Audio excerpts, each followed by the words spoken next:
Halo guys, ketemu lagi sama aku. Kali ini aku mau ngebahas terkait dengan KPR. Bukan terkait dengan KPR-nya, tapi terkait dengan asuransinya. Jadi setahu aku nih, waktu itu ketika misalkan kita KPR, terus kan memang udah pasti ada asuransinya. Nah, asuransi itu meng-cover semuanya.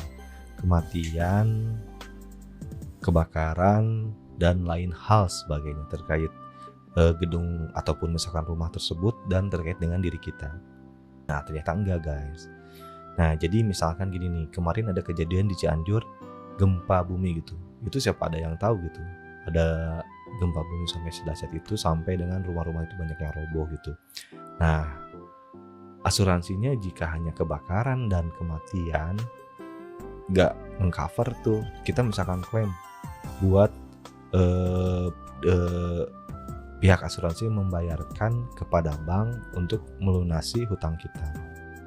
Ada yang di cover itu hutang ya, bukan taksiran rumahnya berapa, bukan, tapi hutangnya. Misalkan taksiran rumah 200 juta, hutang kita cuma 150 juta. Nah, itu yang di covernya. Kalau misalkan kebakaran dan kematian, itu di cover. Cuman itu pun ada syarat-syarat dan ketentuannya gitu. Nah, kemarin kejadian di Cianjur itu membuat aku lumayan cukup sadar gitu. Ini kalau misalkan kejadian nih di kota kita, di Tasikmalaya, misalkan kita ada gunung galunggung tuh meletus, rumah kita misalkan terkena abu-abunya sampai dengan pasir-pasirnya sampai dengan rubuh, ataupun misalkan gara-gara gunung itu ada gempa, jadi rumah kita itu runtuh gitu.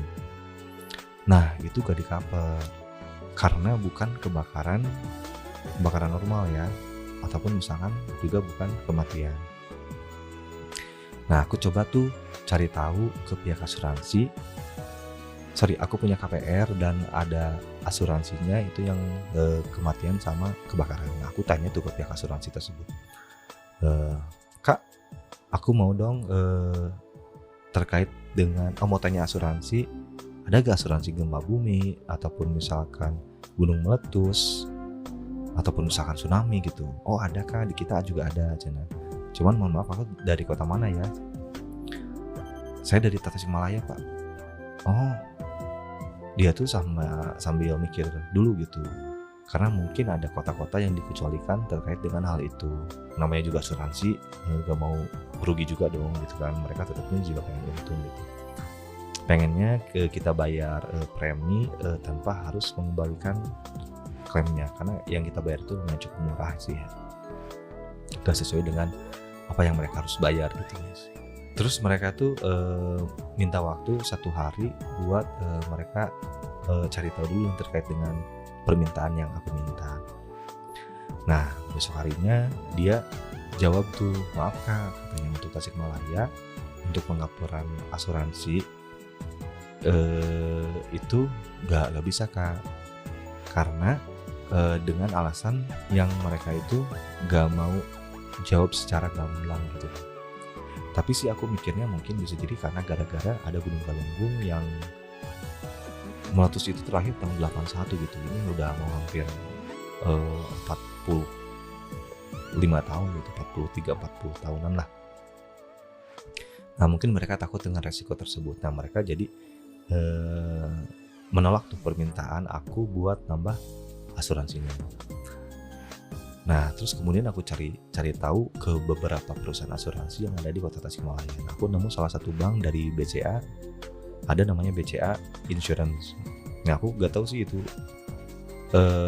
gedungnya ataupun misalkan kantornya itu setiap ada bank BCA pasti ada BCA Insurance-nya atau enggak. Nah, itu aku kurang tahu. Tapi aku ngobrol ke yang di Jalan Hajat yang besar gitu, yang KCU utamanya, kantor cabang utamanya. Adalah aku nemuin marketingnya gitu, tanya-tanya by WA dulu, terus ngobrol by phone. Oh, boleh Pak, katanya untuk asuransi tersebut bisa kita buatkan ilustrasinya, hanya saja nggak bisa terkait dengan gempa bumi dan gunung merapisnya saja, tapi harus semuanya, all risk-nya gitu. Dan sama isinya juga kalau Bapak mau bisa juga diasuransikan. Wah, aku mikirnya ya lumayan dong gitu. Maksudnya selain dengan bangunannya juga tapi isinya juga diasuransiin. Nah aku tanya-tanya, kok kenapa semuanya aku yang lain tuh udah ada gitu Pak, udah punya. Nah iya Pak katanya, harus semuanya harus all risk gitu. Nah setelah aku lihat hitungan yang premi yang harus aku bayar itu dijelasin tuh misalkan gempa bumi, kebakaran, kematian berapa. Nah ternyata itu yang aku mau gempa bumi dan tsunami terus gunung meletus itu nominal yang cukup murah gitu yang harus kita bayar. Jadi terkait dengan kematian, kebakaran itu karena resikonya paling besar, kemungkinan terjadi persentase itu sangat besar. Jadi itu nominal yang cukup besar gitu yang harus kita bayar untuk preminya. Aku hitung itu sih ya oke lah gitu, masih masuk dalam budget gitu.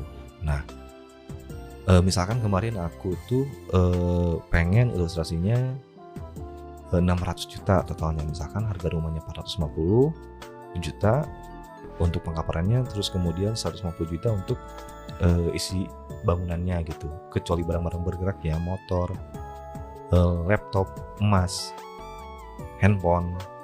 Nah itu gak di cover gitu. Kayak misalkan kamu punya bangku gitu, ubin, itu sih mungkin yang di covernya gitu. Tapi karena aku mikirnya yang penting ada asuransi gempa bumi sama gunung meletus, nah aku yain aja sih gitu. Nah nominal yang aku bayar dari 450 juta untuk bangunan dan 150 juta untuk isinya itu hanya total kurang lebih 800 ribu gitu. Menurut aku 1 tahun 800 ribu itu dalam 1 tahun. Kalau misalkan dibandingkan dengan asuransi KPR dan kematiannya, kalau misalkan dihitung dikali misalkan 20 tahun atau 15 tahun itu berapa juta gitu, itu lumayan cukup mahal sih. Kalau misalkan itu misalkan kita 800 ribu kali 20 tahun tuh, belum tentu nanti juga nominal yang kita bayarkan itu bakalan sama setiap tahunnya. Jadi ada setiap tahun perhitungan baru gitu.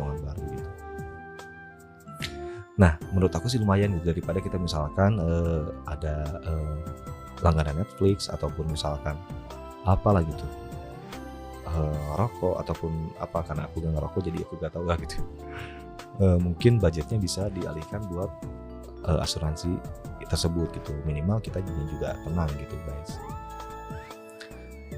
Nah selain itu ternyata ada satu masalah lagi nih. Dari KPR tersebut itu hanya mengcover asuransi kematian dan kebakaran. Yang tadi gempa bumi dan ini udah di-cover tuh sama BCA Insurance-nya.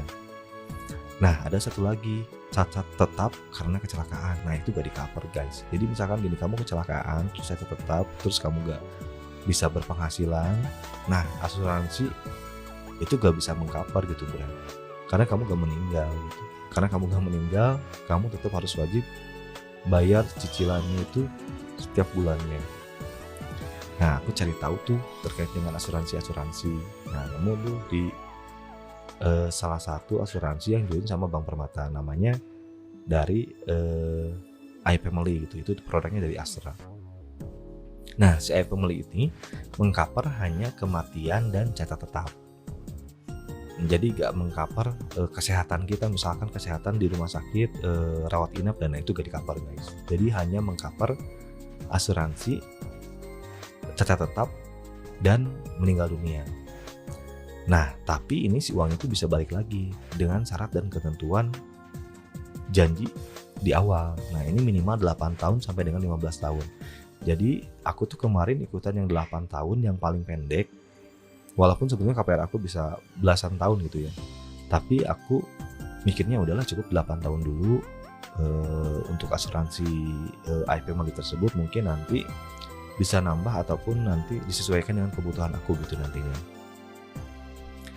Nah itu kan misalkan hutangnya, misalkan hutang KPR-nya itu cuma 300 juta. Nah berarti aku cukup ngeluarin uang tiap bulan untuk asuransi iFamily buat mengcover kematian dan cacat tetap itu dikali 500. Misalkan nih 300 juta, berarti kita harus nyiapin sebulan itu 600 ribu kali 500. Nah itu bisa jadi 300 juta. Dan uangnya yang 300 juta itu klaim. Nah dan uang yang kita kumpulin misalkan 600 tuh kali berapa bulan berarti ya? Kalau misalkan 8 tahun itu 6 kali 8, 96 bulan. Nah, dalam waktu 96 bulan, uang yang kita kumpulin berarti 96 kali 600. Hitung sendirilah, kurang lebih 60 juta kurang lah, 50 juta lebih. Tapi asuransi ataupun manfaat yang kita dapatkan ketika misalkan kita catat tetap ataupun misalkan meninggal dunia, resiko meninggal dunia dan catat tetap itu sampai dengan 300 juta. Kalau misalkan nggak ada klaim tuh, misalkan kamu sehat-sehat saja, amin, dalam waktu 8 tahun, ya uang itu balik full ke kamu sebesar tadi 600.000 kali 96. Gitu guys. Jadi tapi kalau misalkan hitungannya bukan gini ya, kamu udah nabung nih selama 2 tahun misalkan. Kamu udah bayar asuransi selama 2 tahun, nah kamu pikirannya itu nabung. Bukan guys. Jadi selama 2 tahun itu ya udah kamu bayar premi aja gitu. Karena kamu natura ataupun dapetin manfaat dari asuransi itu, kamu dapat klaim gitu kalau misalkan kamu meninggal ataupun misalkan kamu catat tetap. Nah itu dia guys, sharing terkait dengan KPR, terus kemudian asuransi tambahan terkait dengan gedung dan gempa bumi, kebakaran dan lain sebagainya, kematian, dan asuransi terkait dengan catat tetap sama kematian gitu guys. Oke, sampai ketemu di video-video selanjutnya. Bye bye.